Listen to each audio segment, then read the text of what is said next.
Inktober is a fascinating time for artists, where we all come together and draw using ink. One subject a day for 30 days. But what if I combined all 30 subjects into one massive drawing? Today's video is going to be chaotic, drawing a massive Inktober illustration in one sitting, with no underlying pencil sketch and with no whiteout. Mistakes are going to happen. Whoopsie daisies will occur. No. This was going to be a true challenge, and let's hope I don't mess up too badly. Before we begin, I should explain how I'll tackle this beast. Inktober has 30 subjects, and they're all right here. Mustache weave, crown, murky deer, prince, starfish, reckless, heavy sweep, sting, shredded, drink, trunk, ragged, plunder, ornate, deal. Arctic rifles, blast, button, firefly, rowdy, inferno, puzzling, onion, skeletal, lesson, vacant, and award. Whoa, that's a bloody mouthful. Every one of these must appear in my drawing, no skipping allowed. But to make this challenge possible and a bit more interesting, I'm giving myself some creative wiggle room. I can stretch a prompt via association or interpretation. For instance, the subject weave could be interpreted as someone weaving something, like a carpet, but could also mean a spider weaving a web, and by association, a spider. Believe me, this only improved the final result. As a second rule, I am not allowed to sketch. As Inktober states, you should only use inks, and I will abide by this rule. At the very last, whiteout is allowed, but only as an addition like a highlight or as a texture, not to erase mistakes. With that all laid out, time to pick up the ink. Let's get into the chaos. The tool that I was going to use was a dip pen, a very traditional tool used back in the past, and is still used today for professional inking. Combining this tool with Indian ink will give you a powerful combination. Now, you might be wondering why I'm setting my dip pen on fire, but there's a good reason for that. To prep the nib for the ink, I heat it up. This way it will flow way better, creating perfect lines. And to make it even better, I slobber all over the nib, because the acids in your spit are also very good. Okay, so here are all the prompts for the 2025 Inktober list. I don't even know some of these words. I don't know what ornate is. What is it? I'm just going to try and combine and get creative to create some cool stuff. There are quite some interesting words here. I mean, blast, obviously I could do something cool with explosions. Pierce, possibly I could combine that with blast. Blunder kind of makes me think of chess, like when you make a really big mistake. And then skeletal, I'm good with skeleton, so there's definitely a lot of options for me here. But for this first drawing, I thought it would be cool to try and combine mustache, weave, and crown. Because I thought, mustache, okay, what if I made a gang of criminals that all have massive mustaches? And then weave, I thought, oh, weaving a web, a spider, yeah. And then possibly doing something like they're escorting a king of some sorts, but they're really bad at escorting the king, so he fell off. So I wanted to do something funny like that. And with that being said, I got to drawing. I simply just started off with the spider base, creating a chicken jockey. No. I made sure there was enough space for the back, because I wanted to create like a carriage or something like that. But before that, I thought of something else. I think I'm going to combine it with another element that is in the subject list. I was looking through this list, and I already have kind of a violent scene going on with all of these cowboys and their guns out. I could probably make them fight another subject from the list, and then have them like pierce one of their skulls. I'm starting to notice that I always have violent tendencies when I'm drawing. Something's gonna blow up, something's gonna go kaboom, something's gonna die, I don't know. Okay, I'm gonna stop. So yeah, I think I'm just gonna include the subject pierce. Just quickly drawing in the last few characters here. It honestly is always important to have your characters doing something. So here I drew a guy aiming down his rifle whilst he got shot. It adds a lot, believe me. Also, I was like an hour in or something like that, so you guys know the time. It is very difficult to distinguish certain elements from each other. Like these guys here they just kind of blend into each other. So I'm gonna grab my brushes over here. Give me a bitch. What I'm just gonna do is fill in some black areas and use the natural texture of the brushes and ink combination, create nice looking details. That's what I'm gonna do right now. You're going to see here just adding a bit of black. It does so much. It distinguishes shapes from each other, separates characters, and adds a whole nother dimension to the drawing. Yeah, there you go. I did a bit of hatching to make some parts more clear, some parts more background elements, but it's looking pretty good. I'm pretty satisfied with it. It's not perfect. I wish I'd made it a bit bigger so it was more of a focal point in the entire drawing, but it's still quite alright. Now, I have to go on to the next thing. And looking at our subjects, we can cross off this one, down, and pierce. And now it's time to think.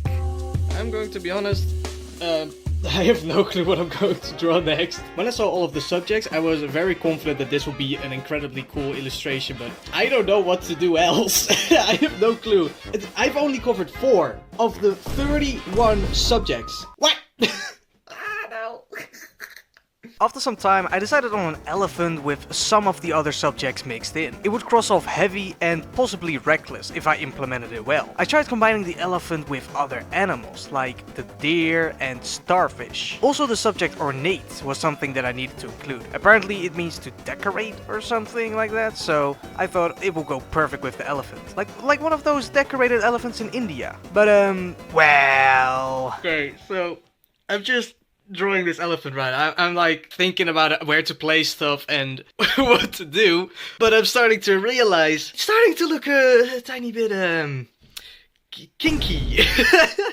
I have blinded him with the starfish, and I've given him all of this like ornaments, which is how I combine the ornate subject. But it's starting to look like BDSM, like binding. Oops.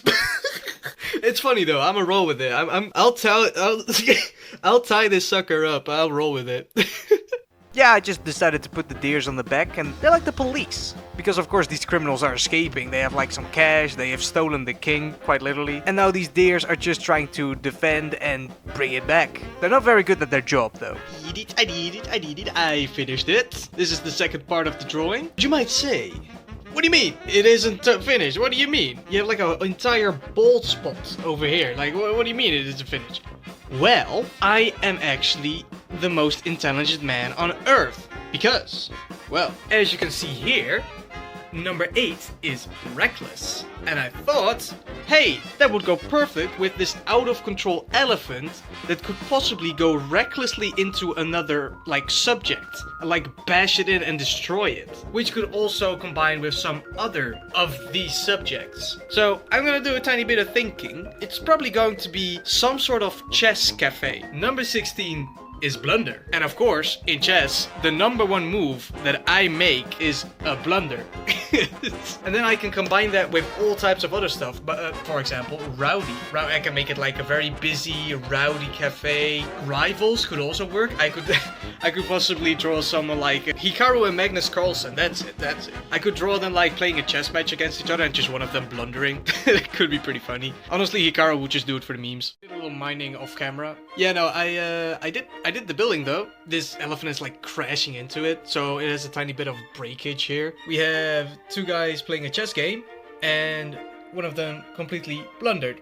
And I thought, hey, I'll just make this a bit more full, just putting a lot of different pieces here, also playing chess. I left the space on the roof here a bit open, because I thought that would be a perfect space to possibly put something cool. Looking at our sheet here, there are some of subjects that I'm actually really good with. I just have to combine something and then make it on the roof. Just so you guys know, after having done all this, we are 4 hours further, so I am hoping I can finish all of this before midnight, otherwise I will be very sleep deprived, and that would suck. Also, I'm watching Norbit. Goated movie. Absolutely goated. The 2 subjects that I eventually decided to combine is Inferno and Arctic. They're kind of the opposing subjects, you know? You get one that's hot, one that's cold. Creating a Arctic trooper that is on fire, like with this weapon that's probably fueled by some kind of like heat cold type of thing, and he's on the roof sniping at the villains or the robbers. Pretty cool. I can do something really smart, and that is the subject blast. I can actually put it right behind here and make a gigantic explosion this way, possibly with some ruins of the buildings up here. And I thought swamp and onion.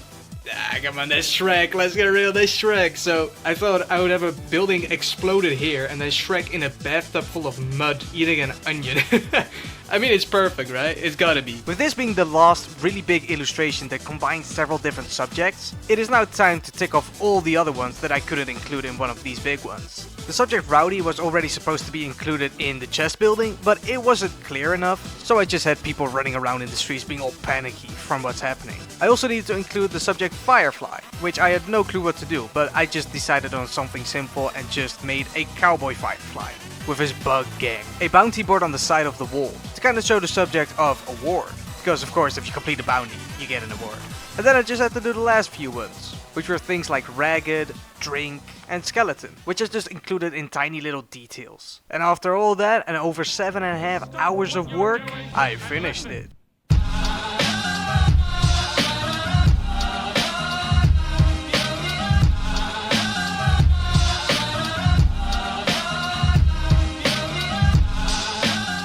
Well, that's the end of the video. I hope you enjoyed. And if you've made a drawing for Inktober, be sure to show me and tag me in your post. I would love to see it. You can watch another one of my videos right here. And for the rest, stay creative.